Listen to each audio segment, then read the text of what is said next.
오늘은 불신자와 결혼한 신자에 대해서 나누기 원합니다. 지난주에 고린도전서의 구조에 대해서 우리가 살펴봤죠. 서론, 즉 인사말을 한 다음에 죄에 대해서 보고를 들은 바울이 그것에 대해서 안타까워하며 책망하는 그런 얘기가 나왔어요. 그래서 분열과 분쟁의 문제, 그다음에 음행의 문제, 또 법정 소송과 성적 타락의 문제, 이런 것들에 대해서 신랄하게 책망하는 그런 장면이 기록되어 있었습니다. 그리고 나서 7장부터는 그 이전에 질문했던 내용들에 대해서 답변을 하고 있는 장면으로 이어지고 있다고 했어요. 그래서 결혼에 대해서, 우상에 대해서, 규례에 대해서, 성령의 은사와 예배에 대해서, 부활에 대해서, 헌금에 대해서 고린도 성도들이 질문했던 것을 대답하는 그런 내용들이 기록되어 있었던 것입니다. 그리고 이제 결론으로 작별 인사를 하고 마치는 장면으로 이어지는 것을 우리가 볼 수 있었죠. 12절에 그 나머지 사람들에게 내가 말하노니 이는 주의 명령이 아니라 만일 어떤 형제에게 믿지 아니하는 아내가 있어 남편과 함께 살기를 좋아하거든 그를 버리지 말며, 결혼에 대해서 네 가지로 크게 이제 얘기를 하고 있어요. 독신으로 사는 것이 좋은가, 결혼으로 사는 것이 좋은가 라고 하는 것을 첫 번째로 물어봤다면, 두 번째로는 이제 신자와 결혼한 신자는 결혼에 대해서, 그리고 이혼에 대해서 어떠한 태도를 취해야 되는가, 이것을 이제 얘기하고, 오늘 다룰 내용은 세 번째로 불신자와 결혼한 신자가 결혼에 대해서, 이혼에 대해서 어떤 태도를 취해야 되는가, 그 다음에 마지막으로 결혼하지 않은 신자들은 이제 어떻게 해야 되는가, 이런 부분들을 조목조목 다루어주고 있는 겁니다. 보시면 이는 주의 명령이 아니라 이렇게 돼 있죠. 그 나머지 사람들에게 내가 말하노니 할 때 그 나머지 사람은 신자와 결혼한 신자가 아니고 불신자와 결혼한 신자들을 얘기를 하는 겁니다.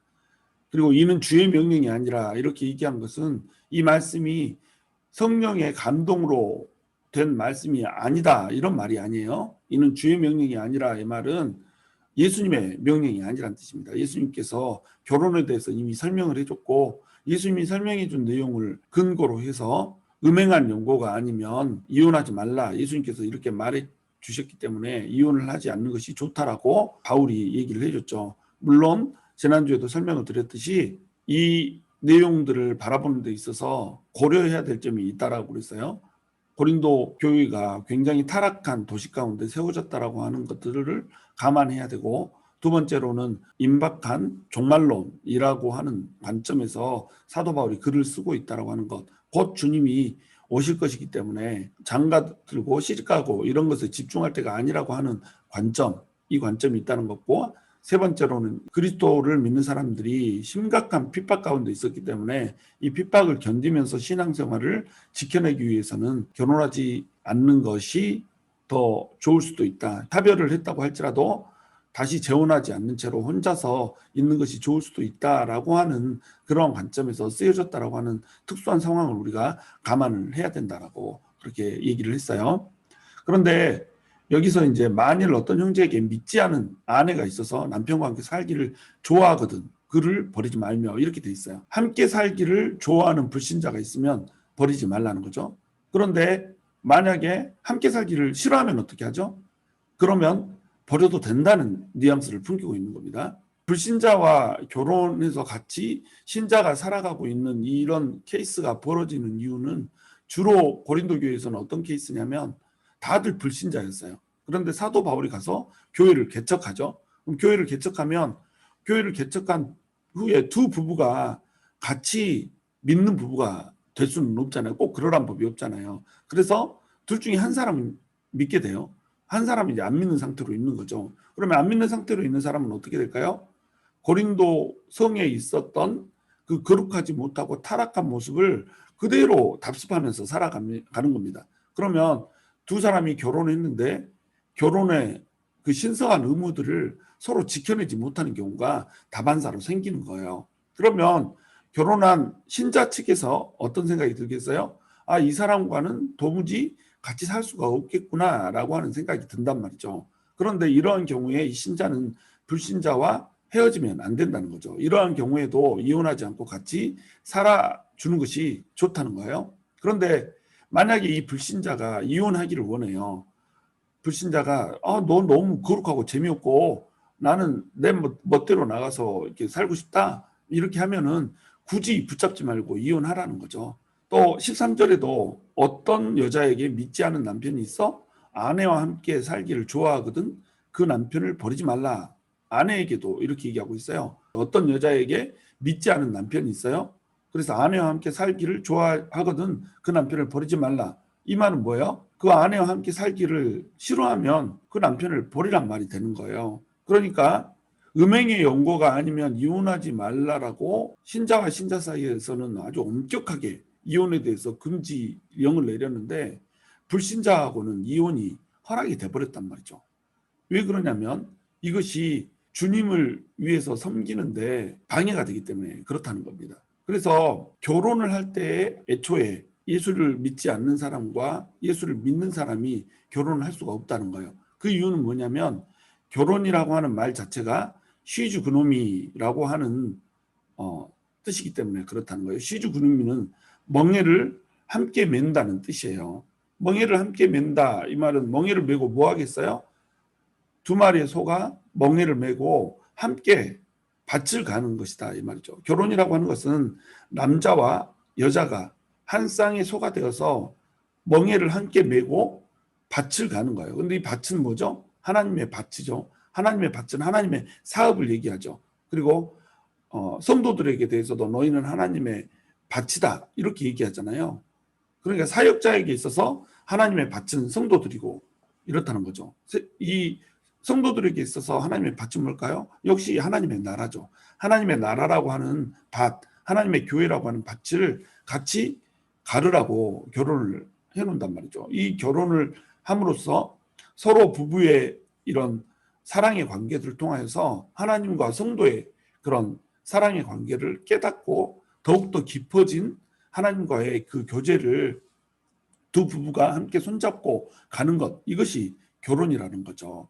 그래서 너희는 믿지 않는 자와 함께 멍에를 매지 말라 이런 표현이 있잖아요. 이 표현을 자주 이제 우리가 불신자와 신자의 결혼에 대입을 하면서 신자는 불신자와 결혼해서는 안 된다 이렇게 이제 우리가 적용을 해요. 근데 원래 이 표현은 그런 표현이 아닙니다.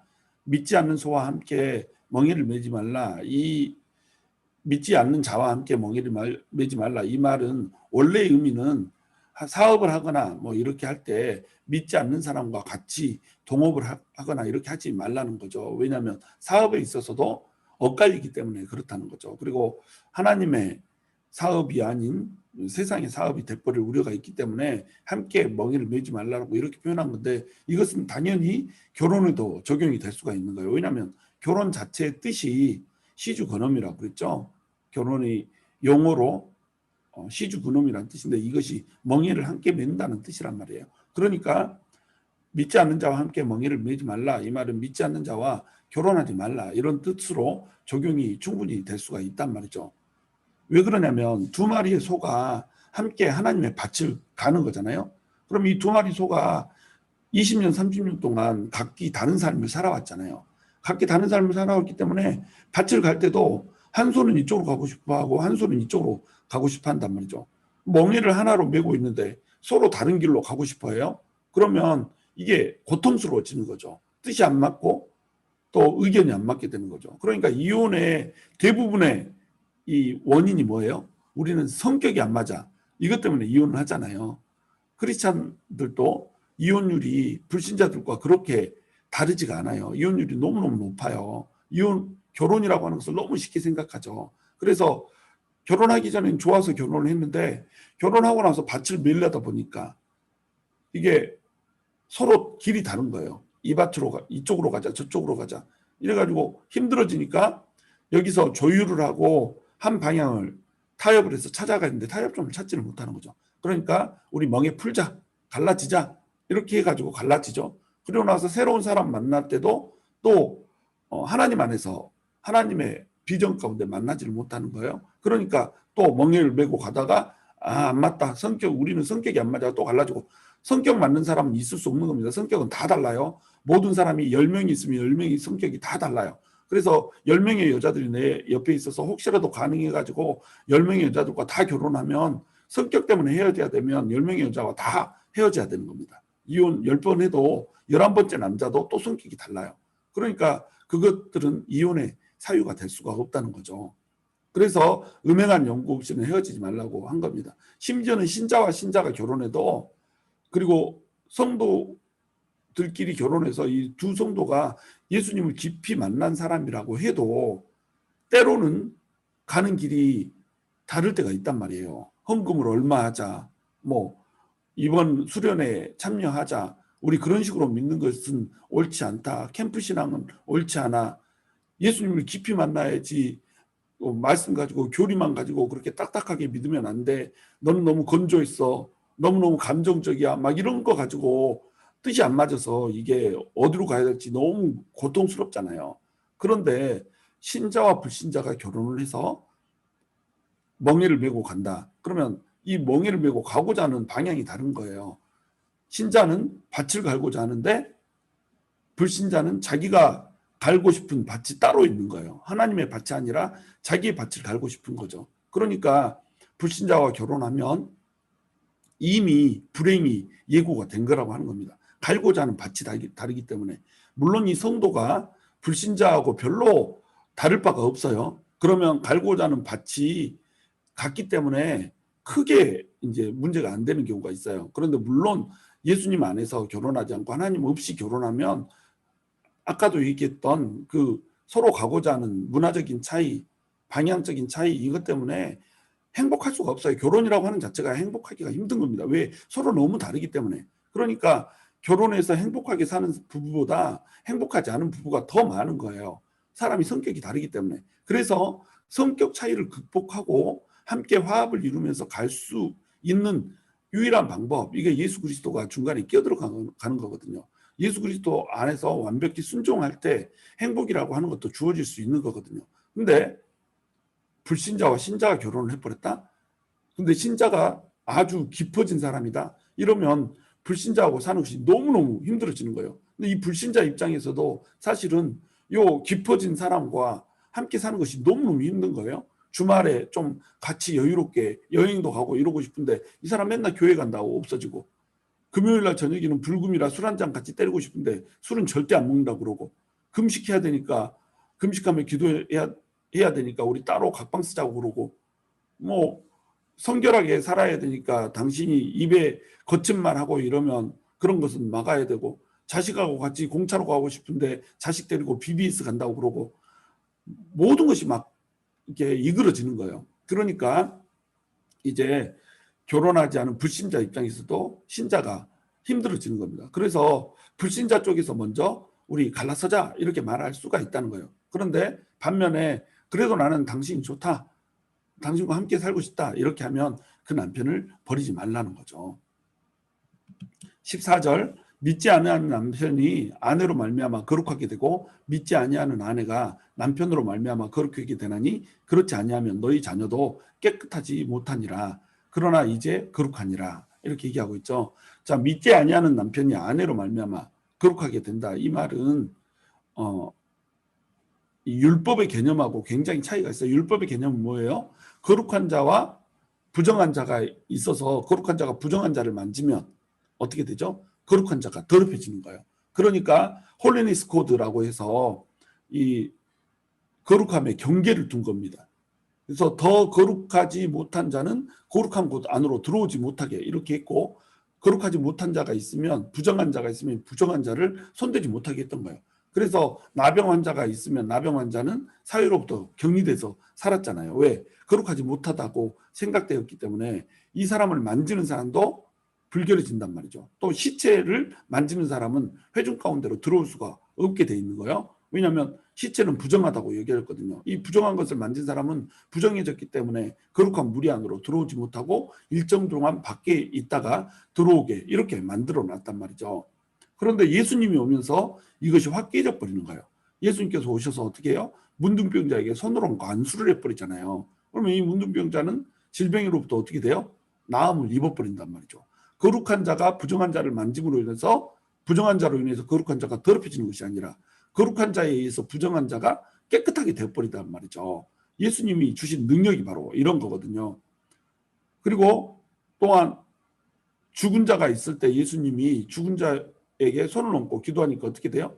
이 손을 얹고 기도할 때에 그 부정한 시체로부터 예수님이 더럽혀지는 것이 아니라 죽은 시체, 그 부정한 것이 거룩하게 돼서 산 것으로 돼버리잖아요. 이런 식으로 이제 거룩과 부정의 그 분리의 개념이 깨져버리는 겁니다. 거룩한 자가 부정한 자와 함께 있으면 부정한 자도 거룩해져 버린다. 이런 개념으로 이제 설명을 하고 있는 거예요. 근데 여기서는 이제 믿지 아니하는 아내가 남편으로 말미암아 거룩하게 된다 이렇게 됐잖아요. 믿지 않은 남편은 부정한 자, 그러니까 아직 죄 씻음을 받지 못한 자죠. 그런데 그 부정한 남편과 사이에서 아이를 낳았어요. 그럼 이 아이도 어떻게 돼요? 부정한 자가 돼버린단 말이죠. 원칙적으로 한다면, 이 율법적으로 한다면. 그러나 지금 이제 바뀌었단 말이죠. 그래서 거룩한 아내에 의해서 남편도 거룩하게 돼버린단 말이에요. 그러니까 그 아이를 낳아도 아이는 어떻게 된단 말이에요? 아이도 깨끗하게 돼버리냔 말이에요. 이제 거룩하단 말이에요. 왜? 이제는 그 홀리니스 코드가 역전됐거든요. 거룩한 자가 부정한 자라고 있으면 부정한 자도 거룩하게 된다 이거죠. 이 말은 이제 궁극적으로 이 불신자가 아내 때문에 또는 남편 때문에 예수 그리스도를 믿고 의롭다 인치심을 받는 그 구원을 받게 되는 그 과정을 이제 설명하게 되는 겁니다. 그래서 15절에 보시면 혹 믿지 아니하는 자가 갈리거든 갈리게 하라. 형제나 자매나 이런 일에 구애될 것이 없느니라. 그러나 하나님은 화평 중에서 너희를 부르셨느니라. 이제 명확하게 얘기를 해주죠. 질문 속에서 암묵적으로 얘기를 했다면 이제 명확하게 얘기를 해줍니다. 혹 믿지 아니하는 자가 갈리거든 갈리게 하라. 믿지 않은 자가 자기 믿는 배우자가 싫어가지고 나 너랑 이혼하겠어. 너랑 못 살겠어. 재미없어. 이러고 갈리면 그냥 헤어지게 하란 말이죠. 형제나 자매나 이런 일에 구애될 것이 없다. 그러니까 크리스찬인데 이혼하면 안 되는데 이런 일에 구애받을 것이 없단 말이에요. 가게 하란 말이죠. 그러나 하나님은 화평 중에서 너희를 부르셨느니라. 화평 중에서 부르셨단 말은 두 가지 의미가 될 수가 있어요. 첫 번째는 뭐냐면 불신자 배우자와도 화평하면서 살라 이거죠. 이미 불신자와 결혼을 해버렸다. 이것은 실수이지만 이렇게 하면 안 되는 거였지만 이미 결혼해버렸어요. 그러면 불신자 배우자와도 화평하게 살라는 거예요. 종교적인 이유로 네가 먼저 이혼하지 말라는 거죠. 두 번째로는 둘이 불신자였는데 한 사람이 믿어버렸어요. 그러면 불신자와 신자가 됐죠. 이렇게 되면 어떻게 하라는 얘기예요? 종교적인 이유로 이혼하지 말라는 거죠. 계속 그렇게 살라는 거죠. 그 사랑과도 화평을 이루면서 사는 것이 너의 직분이다. 이렇게 얘기를 하고 있는 겁니다. 그런데 화평은 어떻게 해요? 두 사람이 같이 이루는 거잖아요. 한쪽에서 화평을 계속 지속적으로 거부하면 화평을 이룰 수가 없게 되는 거예요. 그래서 한쪽이 도무지 너랑 못 살겠다 이렇게 딱 불신자 쪽에서 얘기를 하면 화평을 위해서 갈리라는 거죠. 마음속에 평화를 위해서 갈리라는 거예요. 굳이 막 쌈박질하면서 살 필요가 없다는 거죠. 하나님의 밭을 우리는 갈아야 된단 말이에요. 우리의 존재 이유는 뭐예요? 하나님께 영광을 돌리고 하나님을 즐거워하고 하나님을 기뻐하는 거, 이게 우리 존재 이유잖아요. 근데 불신자와 같이 살면서 하나님께 영광 돌릴 수 있을까요? 우리가 하나님을 기뻐하고 즐거워하기가 쉬울까요? 그렇게 잘 되지 않는다는 겁니다. 우리 마음속에 있는 화평이 완전히 와르르 무너져 버린단 말이에요. 그러니까 헤어지고자 하면은 굳이 거기에 구속받지 말고 화평을 위해서 갈리라. 지금 이 말을 하고 있는 겁니다. 16절 아내 된 자여 내가 남편을 구원하는지 어찌 알 수 있으며 남편 된 자여 내가 내 아내를 구원하는지 어찌 알 수 있으려. 불신자와 살고 있는 신자가 적극적으로 이혼하지 말아야 되는 이유에 대해서 설명하고 있어요. 그 이유는 뭐죠? 바로 구원이라는 겁니다. 자, 불신자와 살고 있는데 너는 같이 내가 살기가 너무 힘들어. 하나님의 일을 하기가 너무 힘들어. 하나님의 일을 위해서 널 보내야겠어. 이렇게 하지 말라는 거죠. 왜냐하면 그 불신자가 남편 때문에 아내 때문에 구원받을 수 있다는 겁니다. 그 사람이 유일한 구원의 통로가 남편이고 아내일 수 있단 말이에요. 그러니까 지속적으로 결혼을 유지하면서 살라는 거죠. 근데 이 결혼은 적극적으로 화평을 유지하면서 살아야 된단 말이에요. 화평 중에서 불렀기 때문에 적극적으로 화평을 유지하려는 시도를 하면서 살아야 된단 말이에요. 아이고 꼴보기 싫으니까 너랑 이혼은 할 수 없고 말씀에 이혼하지 말라니까 이혼은 할 수 없고 너랑 꼴보기 싫으니까 아주 그냥 갈라서서 그냥 남처럼 그렇게 살란다. 이렇게 하면 안 된다는 거죠. 할 수 있거든 최대한 화평을 유지하면서 이렇게 살되 이혼하지 말아야 된다는 거죠. 왜? 이 사람이 구원받아야 되니까. 그런데 이제 이런 사람이 있어요. 불신자와 불신자의 구원을 위해서 이혼하지 말라고 했으니까 불신자와 결혼하는 것도 괜찮다. 이런 식으로 적용하는 사람이 있죠. 이런 사람들은 굉장히 잘못된 생각을 가지고 있는 거예요. 이 자매가 마음에 들었어요. 예수를 믿지 않는 자매예요. 그런데 이뻐요. 아주 그냥 교회에서 볼 수 없는 아름다움을 가지고 있는 이런 사람. 성격도 고상하고 막 이래가지고 같이 결혼하고 싶어요. 그러면 사람이 믿지 않는 자와 함께 멍에를 매지 말라고 했어. 결혼하면 너 불행해져. 결혼하지 마. 이렇게 가르치면 뭐라고 얘기해요? 믿지 않는 사람이 나랑 결혼해서 이렇게 전도될 수 있잖아요. 여자들도 똑같아요. 교회 안에서 믿는 사람들과 믿는 형제 중에서 결혼하려고 하는데 믿는 사람들이 별로 근사하지 않은 거예요. 그냥 믿는 남자들 보면 형제님, 자매님 하면서 그냥 여자인지 남자인지 구별도 잘 안 되고 막 이렇게 되고 그러니까 남자로서의 매력이 없는 거예요. 믿지 않는 사람들 보면 그냥 술 한잔 딱 하고 딱 하면서 그냥 터프하게 나가고 그냥 먼저 이끄는 스타일이고 막 이렇게 세상적인 그런 즐거움도 잘 알고 막 나를 데리고 다니면서 즐겁게도 해주고 막 이렇게 하니까 돈도 막 팍팍 잘 쓰고 막 이러니까 꽤 쓸만한 것 같거든. 그러니까 현혹돼 가지고 이 사람하고 결혼하고 싶은 거예요. 그러면 이제 주변에서 말리죠. 예수 믿지 않는 사람하고 만나면 진짜 불행해진다. 너 여자로서 처맞고 살 수도 있다. 그리고 아침에는 화장하고 나가서 눈이 프리딩딩한데 다음 날에는 처맞아서 이제 눈이 프리딩딩할 수도 있다. 막 이렇게 얘기를 해줘도 이걸 들어야 안 들어요? 안 듣는단 말이죠.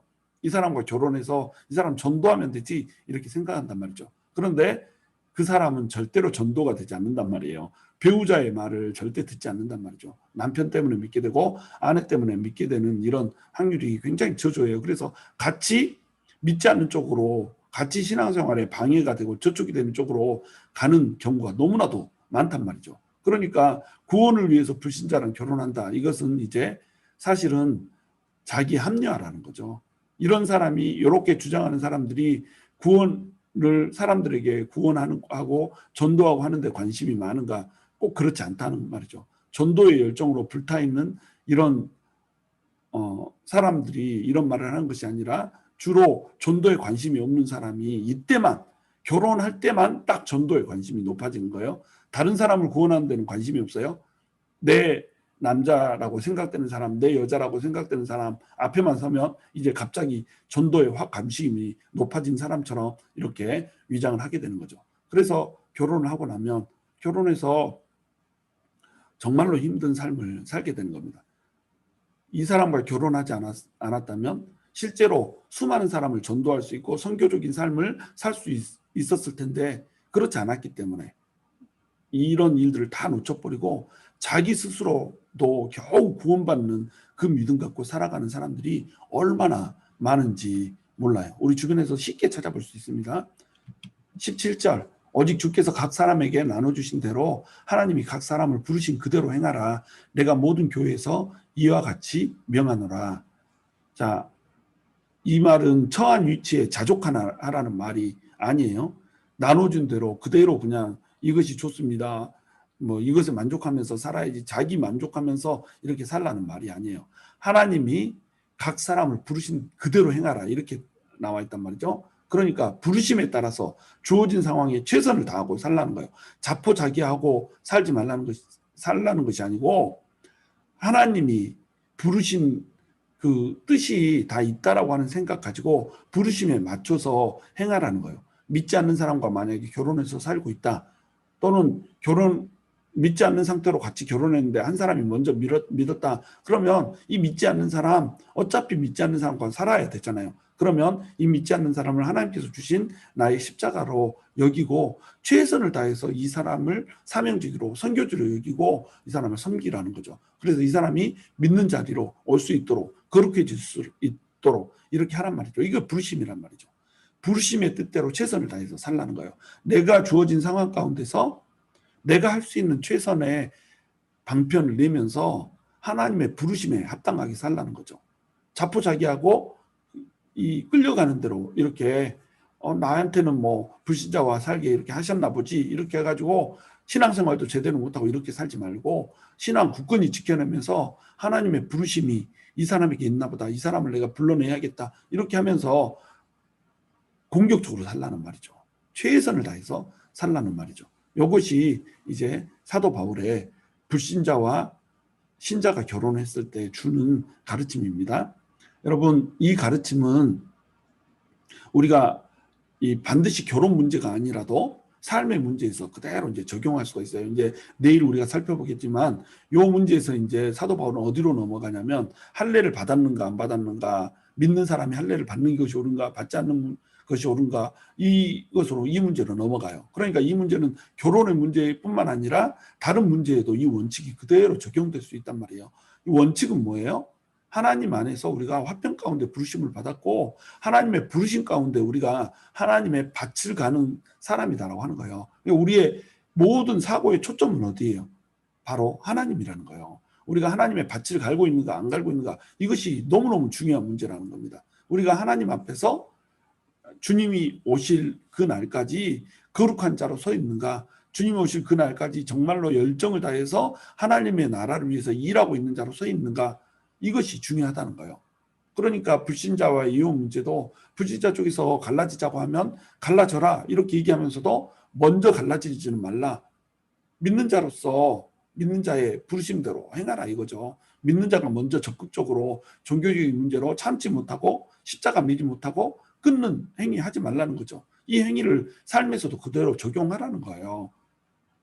나한테 주어진 일이 있으면 그 주어진 일 가운데서 최선 다하면서 이것이 하나님의 부르심이지 않을까라고 하는 생각 가지고 최선을 다해서 살라는 거죠. 나를 통해서 어떤 한 사람이 구원을 받을 수도 있지라고 하는 관점으로 접근하라는 거죠.